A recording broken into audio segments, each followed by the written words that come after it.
This time on Bone Revivals, it's a small block Chevy 305 teardown. So in case you missed the last video, we bought a 1981 Oldsmobile Cutlass, which would be Cutlass number 3 for us here on Bone Revivals. But we bought it because it would be all the parts to put the black car fully together and then the race car fully together. So this 305 small block Chevy was stuffed in it with a turbo 350. We tried to get it running in the car, but due to time constraints, I just had to call it. In this video, we're going to be doing a teardown on this to see what's actually wrong with it and maybe, you know, spice her up a little bit.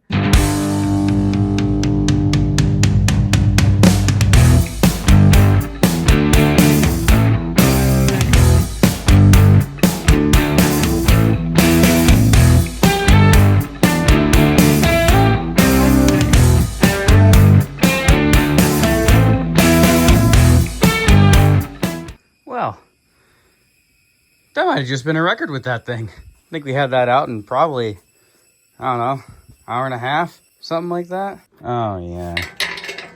Well, bam, there she is, boys. Out and ready to get torn down and see if it's truly a pile of garbage or not. As for the rest of this jalopy, front clip's got to get blown off of it. Inner and outer fenders, obviously the header panel, bumper, grill, rad support, doors, rear bumper. We got to figure out what gears are in the rear axle of this yet, so we'll be working on that. I'll probably even hang on to the exhaust. So I was actually a liar when I told you in the last video that it was straight piped. It's actually got like a Flowmaster like Super 10 or something in the back, so maybe we'll hang on to that. Whether or not I actually end up using it, probably not, but you know, it's the idea that counts. Alrighty, 305 is on the engine stand here. Something's up with the valve train, whether it's up here, the cam, or I'm gonna guess the timing gear. So I'm gonna get to work on pulling the water pump and the power steering pump and the intake off.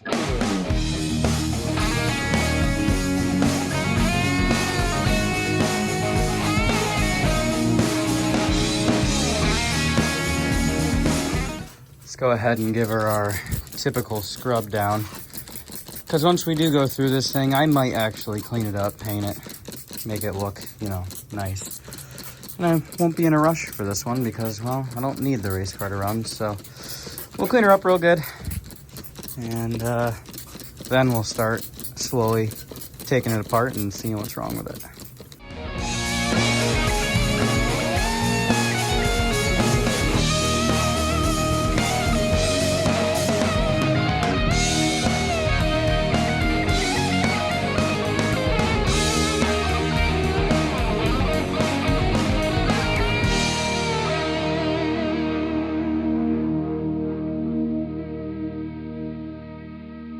Off our sweet Proform valve covers here.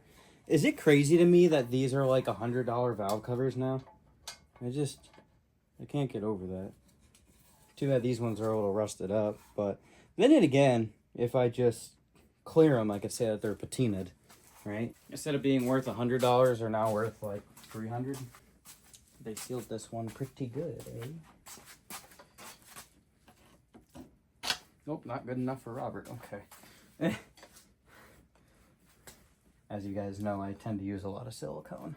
If you've been around the channel enough. Oh yeah, she gonna come right off. Okay, where were we? Oh yeah, cast iron. Gotta love how heavy it is for no reason. Definitely hydraulic flack top. It is immaculately clean in here. And there's a few little debris, but it's not bad. All right, I guess we'll drop the crank pulley off of it and the balancer and pull the timing cover.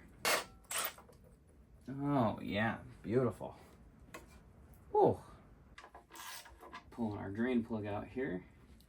Just a little stuff in there. Come on now. This might be a good tail sign of what's going on in here too.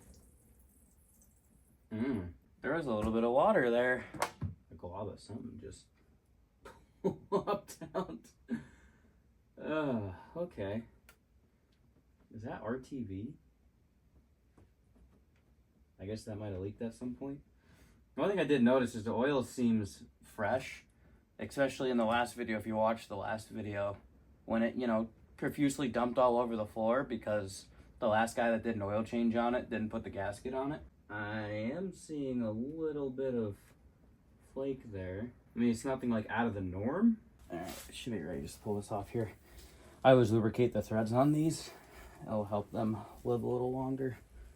There she just about is. Okay. There's the balancer. See, like anybody put a sleeve on it or anything. Definitely sealer around that. Whether that was the OEM sealer or if that was someone else. It was pretty hardened, so I would imagine that that was the case, but let's get this timing cover off.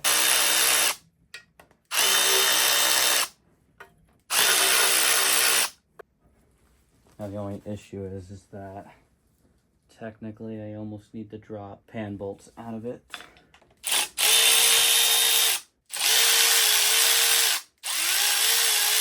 Need this pan to pop a little bit.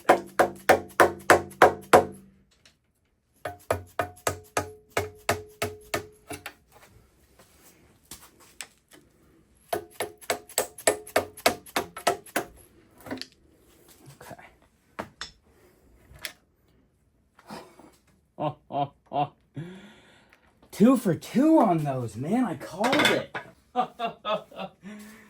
Oh, man.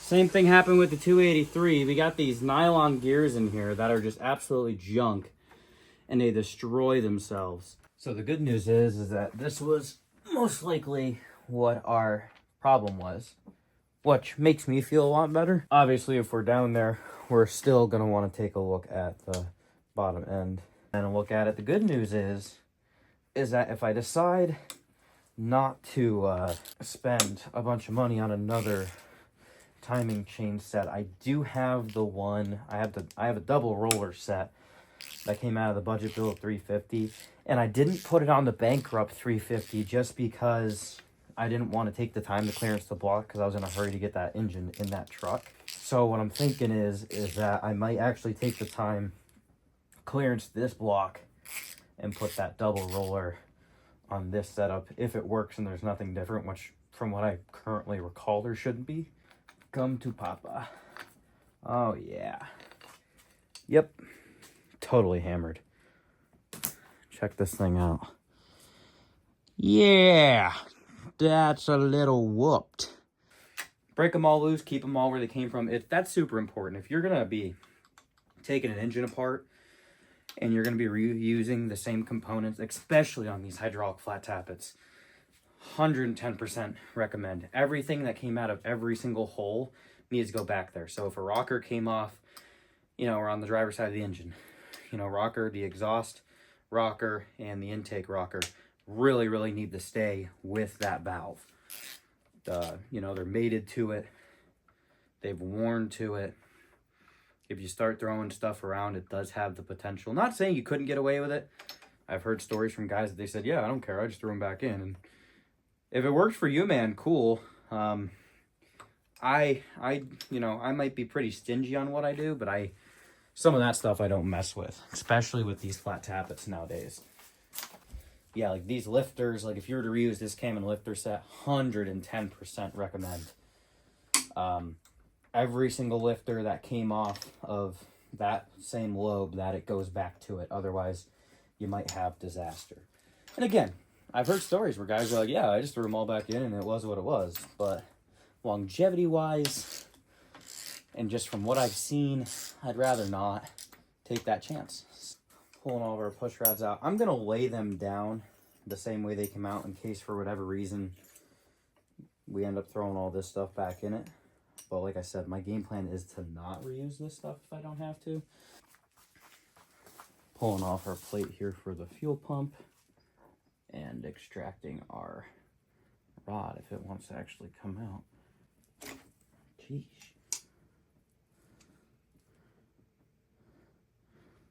Definitely worn. You can see, like a normal lifter and push rod, it actually rotates. If the camera can focus up here, you can actually see it's got wear marks on it from rotating on the cam lobe. Got her flipped over here. We're gonna finish taking the pan off.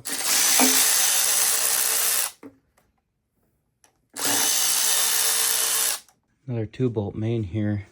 I did notice there's chunks of the timing gear stuck in that. So we're gonna have to pull this thing completely apart and really give it a good cleaning. I don't see anything too scary down here. Again, we'll pull it all apart and double check it since, you know, stuff ran through it, obviously. Alrighty, we're gonna pull some main caps off here, see what we got going on. One of our subscribers and YouTube buddies, Hillbilly Garage, is always asking me, hey, did you pull the main caps off and just look at the bearings? And the answer is always, well, yeah, of course I did. And he's like, well, why ain't it in the video? Oh, good question. And I always fail to do that, so we're gonna do that for you here in this one. So we'll pull them all off and take a look at all of them.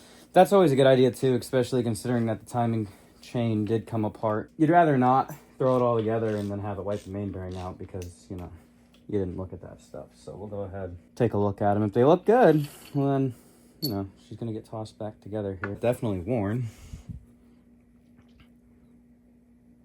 I mean, I've seen way worse. Got our second one off here. She's definitely worn pretty hard. I don't know how many miles are on this thing, but... Ooh, my fingernail catches on that. That's not what we wanted to see. Why did I open it up and look at it? Now it's going to cost me more money. Oh, well. See, that one don't look horrible. Definitely some grooves in it, but... Definitely seen, once again, worse than that one. Like I said, that front one's been the most concerning one up to this point. Taking a look at this one after I got it cleaned up. This one's worn pretty good, too, so... I think we're in for a set of main bearings on this guy. Which, did I want to spend the money? No, but it's one of those things where currently, you know, here. So there's no time like the present to, you know, take care of some of these issues now. Just pulled our back one off here. Probably had a rear main seal leak, which explained why there was oil all over it. That seal's cracked and done, so definitely need a new set of seals, obviously. And this one looks... This whoop, there's definitely a pretty hard mark there, so... Yeah, as much as I don't want to be in for a set of mains, I think we're going to be throwing a set of mains at it. Now, mind you, like, this engine isn't going to be a high horsepower build or anything, but it's going to be, you know, healthy cam, headers, that kind of thing, which that's all irrelevant. The big thing is for this engine is I'd really like, you know, do everything to it now to make sure it's solid, because this one's probably gonna be what I like to call a floater motor. Basically, not only will the valves probably be floating, but this engine's probably gonna go from vehicle to vehicle to vehicle. And it's one of those things, we've had like a few of them that have kind of been that way, but like this one is just gonna be hey, if we need an engine for something, throw it in it so it runs and drives. So yeah, I'd rather take care of some of that stuff now. So, you know, how many miles down the road we're not gonna have any issues. So see if we can plop this head off here.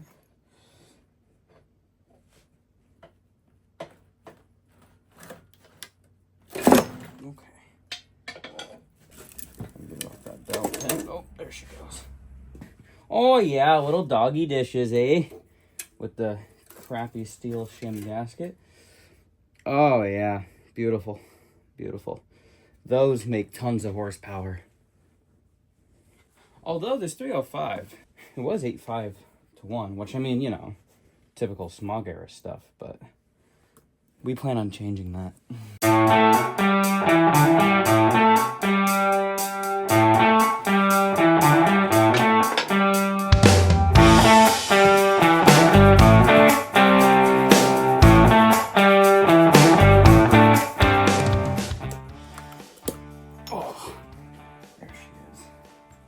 Alrighty, now that the heads are off, I'm going to put them in a bucket here and just scrub them up a little bit. They're going to be heading over to Joe's for a little bit of work and an inspection, just to make sure they're not cracked or anything. So I want to make sure that they're clean for him because, you know, he likes to keep his shop clean, as mine is just an absolute train wreck disaster, but we won't talk about that. Like I said, we just have a bucket here, a little bit of mixed solution of brake clean and whatever other cleaning agents. Diesel fuel will work. Gasoline will work, you know, just something to just, you know, scrub her down with. That's, you know, like an abrasive chemical that'll break down all the grease and grime.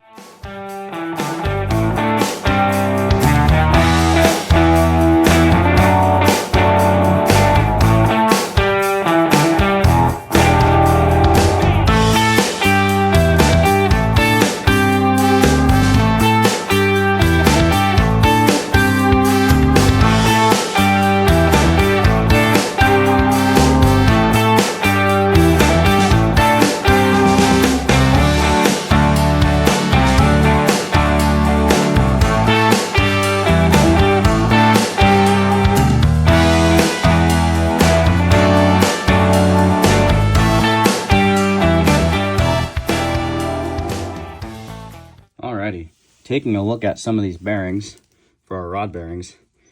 And, yeah. Would it have ran? Yeah, but you know what? I'll actually do this one right for you guys. The cylinders are actually pretty good. I'm really happy with how they look. Yeah, the cylinders look pretty decent. So we're just gonna do a typical little quick it down and dirty dingle ball hone. We'll clean that up a little bit, which is, you know, the reason why we're gonna get new piston rings all the way around. I did take time off camera and completely clean this, so it's not all gunked up now. It's actually pretty clean. Kind of looking across here, that's one of the nice parts too. If you take the time to clean up in your lifter valve, you can kind of look across here. Sometimes these blocks would crack across. Looking at it here, we look pretty good. Of course, the best way to truly make sure there isn't any cracks is if you peen and mag it at a machine shop, or if you have the kit to do it at home. But I don't have that, and I'm confident enough where I'm pretty sure that this thing's just fine. So we'll let that ride. Like I said, I did most of the cleanup work. I got to do a little bit more, but like I said, I'll do that off camera. I won't bore you to death too much. I'll show you a little bit if you want. The heads are pretty much cleaned up for the most part. I do have to clean them up a little bit more. They are going to get sent over to Joe's. We're going to be taking some material off of this side. We're going to lower the CCs to increase the compression. So yeah, like I said, new main bearings, new rod bearings, piston rings, bottom end should be pretty good.